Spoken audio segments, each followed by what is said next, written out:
Hi everyone, Air France KLM live number 2. Sorry for being a bit late. We are actually a bit excited by what's going on right now. We couldn't have chosen a better day for that kind of event because basically today the Americans can travel back to France as long as they are vaccinated. You don't need any more of those famous compelling reasons. Again, if you are vaccinated, but that's a great step forward towards a wider reopening of the travel across the ocean. And on the other way round, I would say we have Joe Biden doing his first European tour. I think it starts today with the G7, and we can expect, we don't know yet, but we can expect that things will gonna move also on the US administration side to allow Europeans to enter USA. Clearly, we've been still very present over the ocean during the whole crisis, as you know, especially compared to our main competitors. We always served at least 10 gateways in the USA to France and to Amsterdam, and connecting, of course, beyond. So we've been there, but today we're going to talk about the fact that with this reopening, progressive, we're going to be even more present, offering, of course, services, products, a fleet which has also a bit evolved. So it's going to be very interesting to have this overview very quickly of our Air France and KLM perspectives in terms of really strategic move over the ocean in the coming months. For this today, we have an outstanding cast. We have Anne-Laure Tuncer from Atout France, USA, who will be joining us. We have Angus Clarke, who is the CCO, actually the Chief Commercial Officer of Air France, and we have Sicco Marsman, who is the head of KLM Network. So without further ado, I will leave the floor to Carla Camargo, who is gonna coordinate everything for us today. Carla, the floor is yours. Thanks, Stephane. Welcome, everyone. And again, thanks so much for your patience. We had some technical glitches as we can all expect in today's 2021. So let's just get started. We have our speakers introduced, a really good cast, like Stephane said, for you guys today. Angus, let's start off with Air France. What does our current network look like? Well, what we're evolving into in terms of the summer schedule, we're going back into the big destinations heavily in the US. So that means JFK, that means Los Angeles, and we're looking to be up at 3 times a day into JFK. First class will be back on the route, which is exciting for the premium customers. But what we're going to monitor very closely is the recovery in the premium traffic in the business cabin. So that's going to be critical to our recovery. Saying all of that, only people from the United States who have been vaccinated can come to Europe easily at the moment. So we would like to see some relief on our side for Europeans to come to the United States. So that's also going to be critical for us to fill up our planes. The other high frequency destination will be Los Angeles. That's one of our best markets traditionally pre-COVID. And we're hoping to extend the service via Los Angeles to Tahiti. There's always subject to regulatory issues, sanitary issues that we now all face, because that service has been running via Vancouver. But separately, the other highlights, we're going to have the A350-900 double daily, at least double daily, but to Atlanta. So having our newest aircraft on Atlanta is exciting. We've had some efficiencies in operating the 787 during the COVID times. It's got low fuel burn and good cargo capacity. You'll see those on Minneapolis and Detroit. Generally, besides that, lie flat business class seats on 777-200s and 300s will fill up the rest of the network, with the 300 having first class on gateways such as San Francisco, Los Angeles, and New York.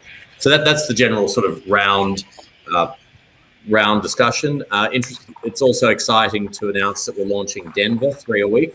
It's a new market for Air France, and I think COVID has also given us a opportunity to try new things. Denver is a growing and large destination in the United States that we haven't served in the past. It's also a hub of United, so it's something we've got to look at from the local point of view. But yeah, we've got good feeding opportunities from east of Paris to fill the Denver flight. So we're hoping it can become a permanent fixture going forward. Yes, for sure. Let's hope so. And we're super excited for opening that new gateway in Denver for sure. So, Sicco, thanks for joining us today. Can you tell us a little bit about what the network looks like on the KLM side? Maybe let us know what it looked like in 2020 versus what it looks like now. Yes, thanks. And welcome everybody. Very happy to be here. Good morning. For me, it's a little bit later in Europe, but that's the time difference. A little bit along the lines of what Angus just told you, we are gearing up towards July, August and September. Already due to the cargo performance, we were able to maintain a large part of our network already for quite some months. Our main goal is also to offer a wide set of destinations, not only in the US, but also in Europe and in the other parts of the world. Probably against a little lower frequency level or less seats offered, but at least maintain a large set of destinations. Looking forward, we have everything in place except a few if you compare it with the pre-corona network. We do not operate Las Vegas yet. I think the earliest we will do that will probably be August, depending on the announcement of the US government. Another one is Minneapolis, which is not in place for July, August yet. Is planned for September. But in the meantime, of course, with our great partner Delta, we offer multiple time channels via them to Amsterdam and to Paris. And the last one is Salt Lake City. That probably will not be operated by KLM in the summer, but also Salt Lake City is offered directly by Delta during the summer period. So with that, depending on Las Vegas, we will operate all destinations this summer. Compared to pre-corona, this will also be with better aircraft. In the meantime, during this crisis, we have phased out our 747, so the combi aircraft, but also the full passenger aircraft. And we are phasing in a new 777-300s and new 787-10s and -9s. And especially the -10, which is state-of-the-art aircraft, will most likely operate mostly on the US. It's typically the aircraft type which suits us well on the US with a good cargo market, with a relatively large business cabin of 38 seats, and of course the most modern equipment. So we are anxiously waiting for more announcements from the US government, and will then also increase further. We are now around 70% of our seat offerage, and we are able and of course very willing to gear that up further and faster as soon as announcements are there and traffic flows are increasing further. Well, thank you so much, Sicco. We have a lot of questions actually coming in from the audience. So if all of you guys can look to the right of your screen, you can see a bunch of questions opening up in that chat. So we're going to pull a few of those onto the screen. Okay, we have the first one here from Maria. Maria, when can US citizens start traveling to France with a negative PCR test or vaccination certificate? Who wants to take this one? Yes. Anne, go ahead. Can you hear me? Bonjour, everyone. I'm so happy to be here with you this morning, according to your time zone. American vaccinated traveler can come to France. The PCR test must be taken within 72 hours, or if it's an antigenic test, it has to be done 48 hours before departure. And when the opening is right now, today. So you can jump on the next flight today and and enjoy France. Can I just make one comment? Yeah.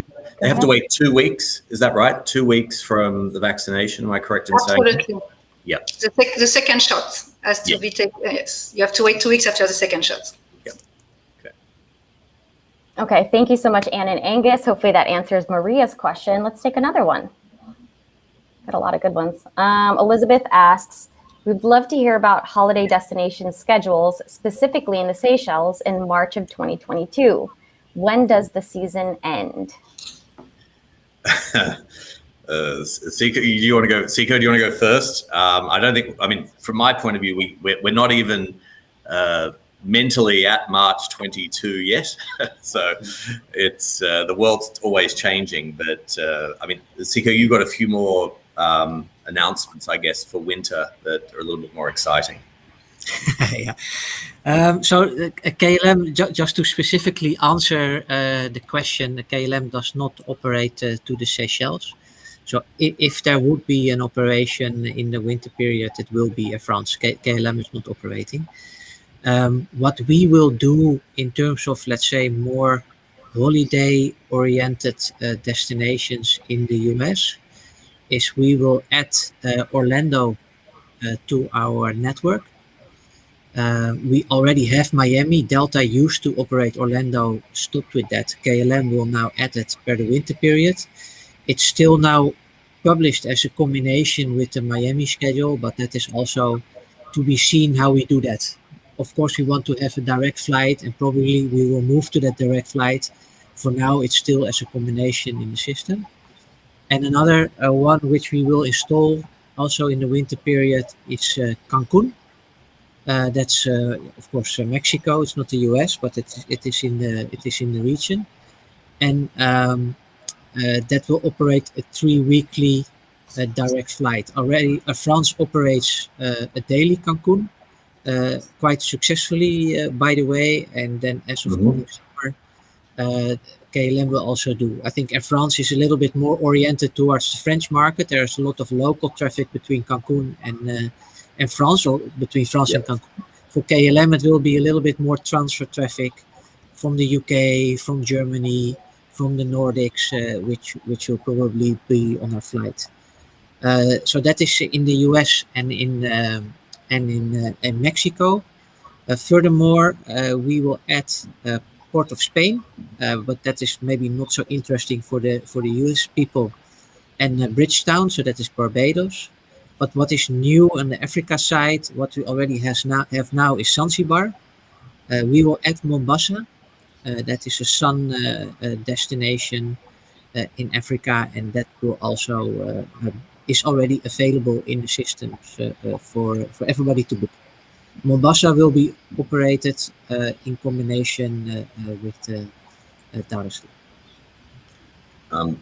I was just going to add to Sicco's comments that last winter we successfully operated peak flights to the Maldives on the Air France side, which we could see a market from potentially the US to the Maldives via Paris. So everyone in America should feel free to patronize Air France's JFK or US France flights, and then connect onto our successful Maldives services that will run again. So that's sort of similar to the Seychelles. We're not looking to redo the Seychelles at this point.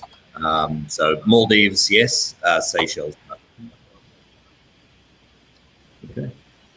Lots of good information. Thank you so much, both. I think we have time for one more question for now, and then there you go. Okay, there you go. Yanette asks, what exactly does a COVID-free flight mean? My understanding is passengers need proof of vaccine and a negative PCR test within 72 hours. What else? Who'd like to go?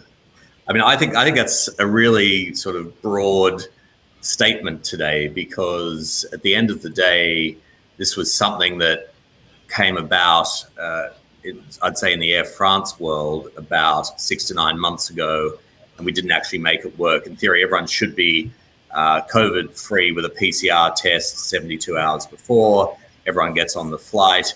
and away it goes. The reality is today, so many flights, nearly all flights, you need a PCR test 72 hours before departing Paris, other than a very few limited markets. So I think it might actually be a concept that has fallen away with 2020.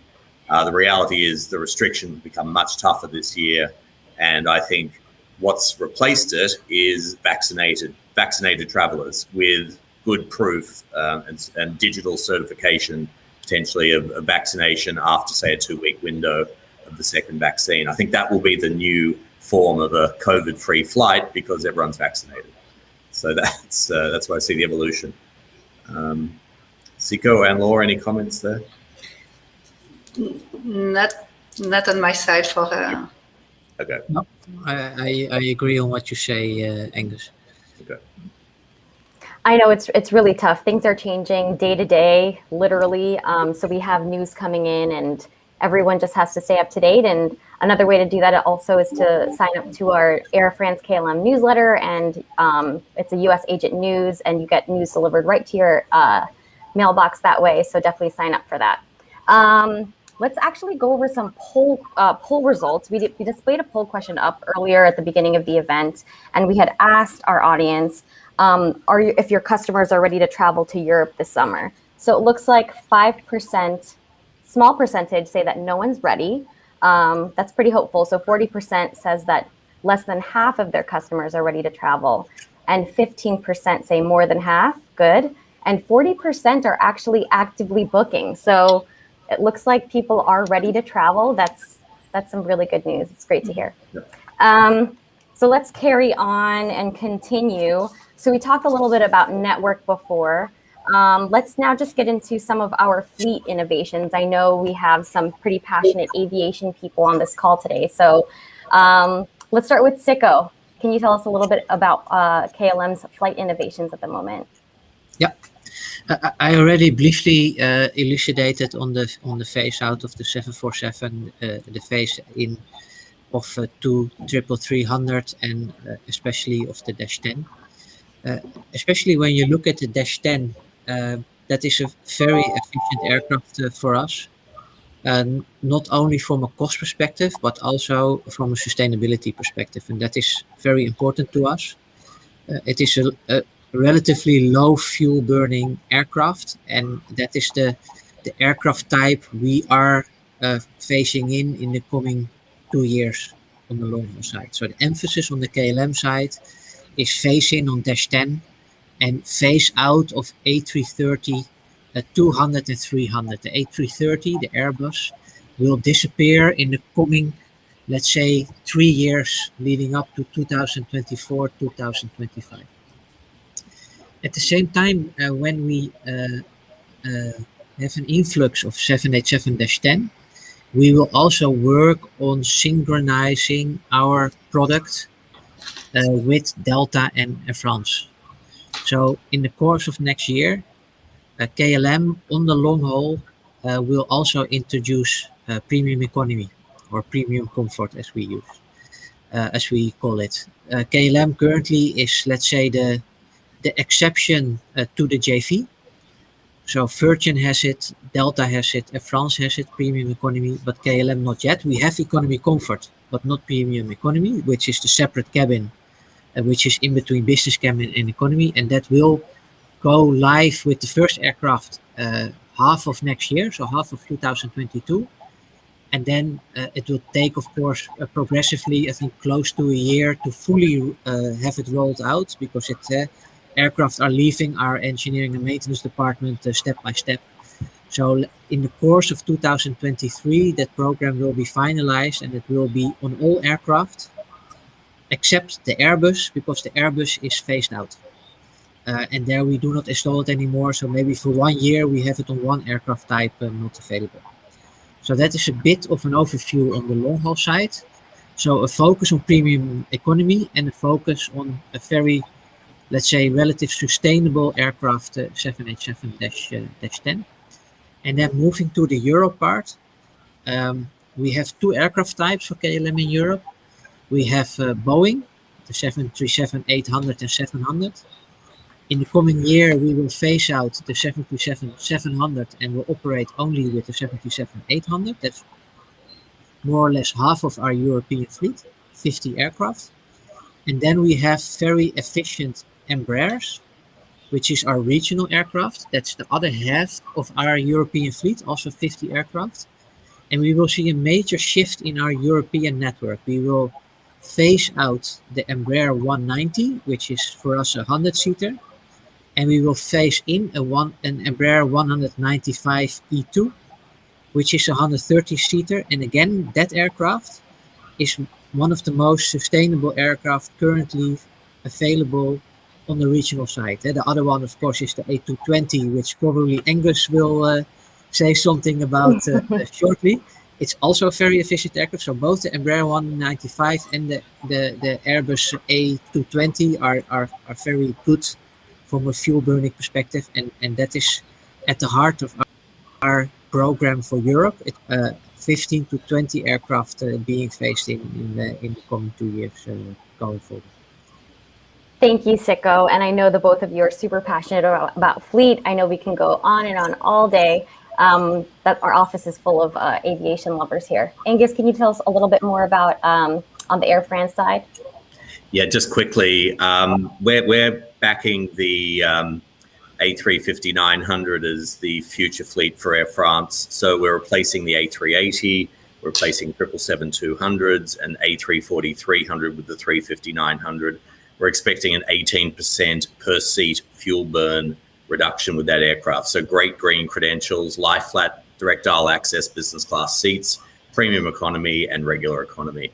On the narrow body side, we've chosen 60 A220-300s. And for those that fly Delta quite a bit, that's an aircraft they're operating. It's a very wide cabin with an 18.6-inch wide economy class seat. It's a very comfortable plane and very quiet, good environmental credentials, 20% fuel burn reduction per seat versus the A319 and A318 that it's replacing. So lots of new aircraft, comfortable aircraft, very green and quiet. So that's the theme, and a lot of standardization and efficiency around this new fleet. So we're very excited.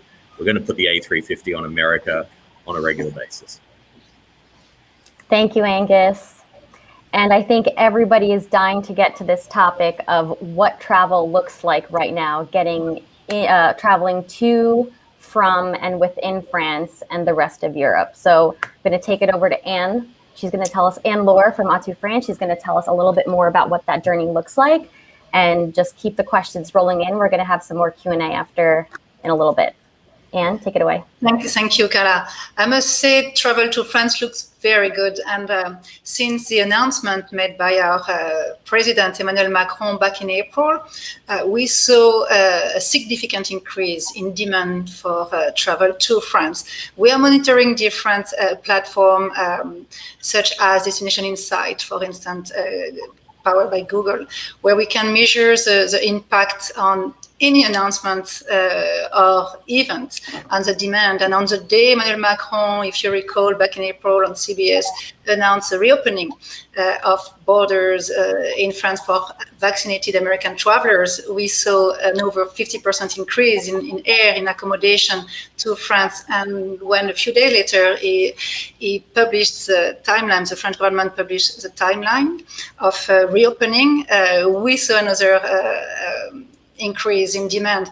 What is very interesting is we were, of course, expected 2022 to see a rebound, as well as September and October of this year. But what we are looking at right now are booking for this month, for July, for August. We receive a lot of requests from travel advisors, consumers, and the press, and we can't be more excited to see this desire to travel to France. And I would say there are many reasons why the desire is so strong. So after a few months not being able to travel internationally, people can't wait to go back to one of their beloved destinations. And there were, during the pandemic, major investment and innovation that makes the destination tourism offering very relevant. In terms of hotel opening, we had les luxury brand Les Erelles, Grand Contrôle on the very ground of Versailles that opened. Les Sources de Giverny, the sister company of the border region, Les Sources de Caudalie, opened recently in the Loire Valley. And I could go on and on. We have Cheval Blanc opening in Paris in September, hotel in Courchevel, in Nice. I would say that most French destinations are benefiting from those investments. What is true for hotels is also true for cultural sites. The Contemporary Art Center, Bourse de Commerce, Fondation Pinault just opened, and the demand is very, very strong. I'm taking advantage of this moment together to let you know, if you wish to visit, if your client wishes to visit, you should book now. The demand is very high. So Bourse de Commerce, we also have the Hôtel de la Marine, the former French Navy headquarters from the French Revolution to 2015, that is opening on June 12. The building is stunning, the collection is stunning, the location is stunning, don't miss it.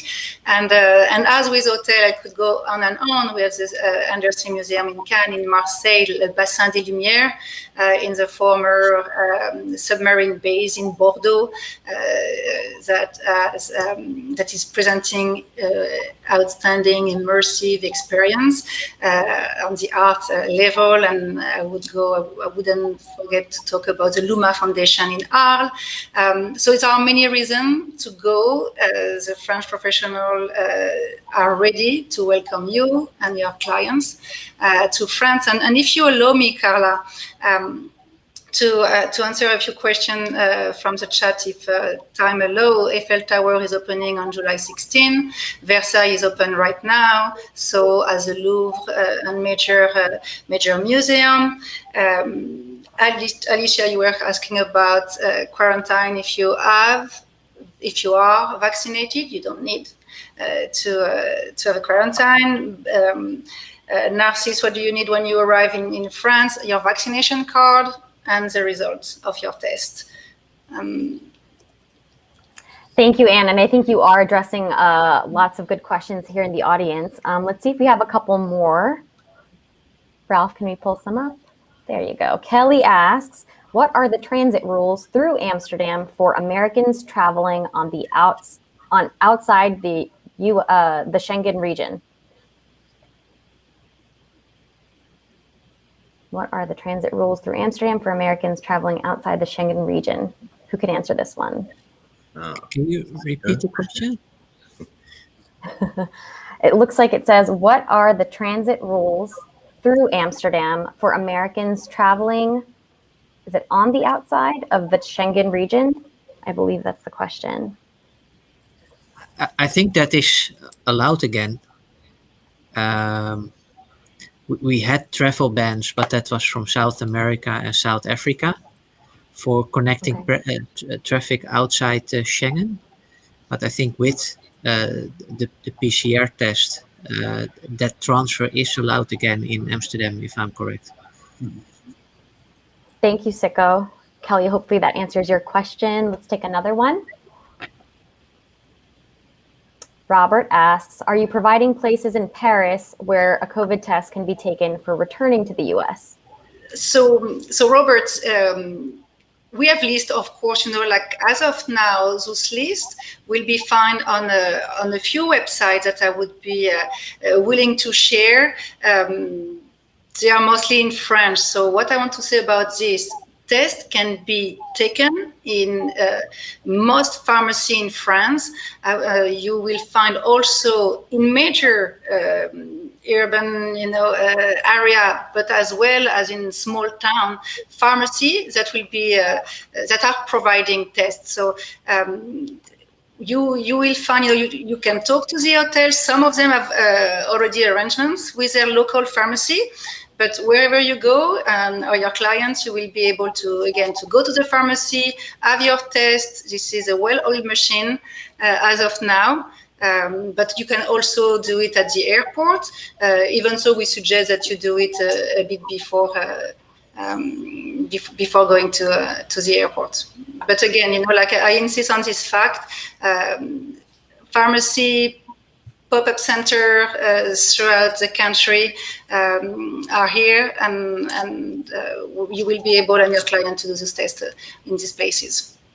I just want to support Anne-Laure in her comment. I've traveled quite a lot during the COVID time, and it's very easy to get a test in Paris, and it's also 99 times out of 100, it's very easy to get the travel certificate emailed to your phone. So it's really easy, I would go as far as to say. Nothing to worry about.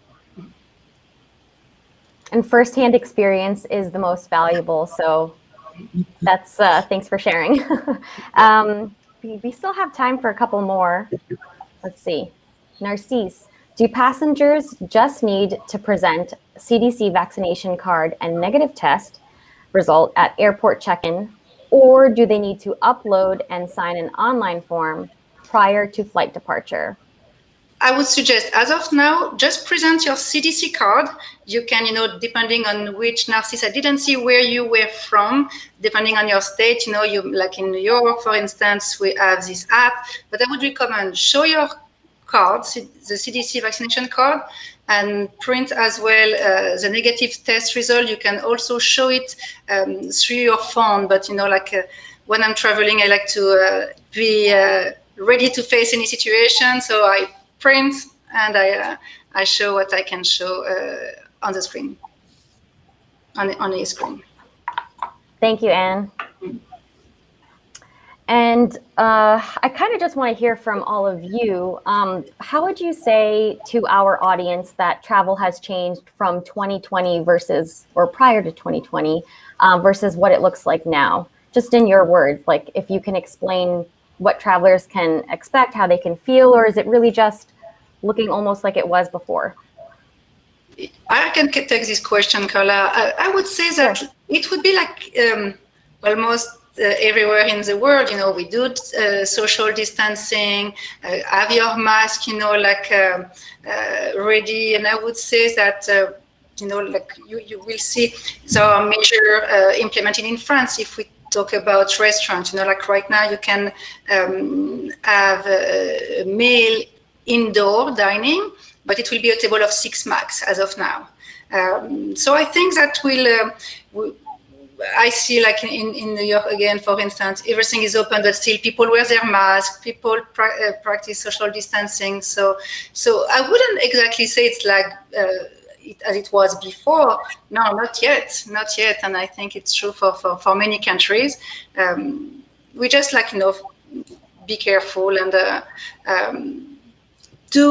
I would almost say it's almost like before, but with a mask in hand, that's ready to put on depending on where you go, indoor, for instance, or in a big crowded place. And again, practicing social distancing is something that you will be kept on doing. Thank you, Anne. Yeah, and I think everybody here is pretty much accustomed to the mask wearing and the social distancing. So no surprise there. I think we have time for one more question before I throw it over to Stephane. Question?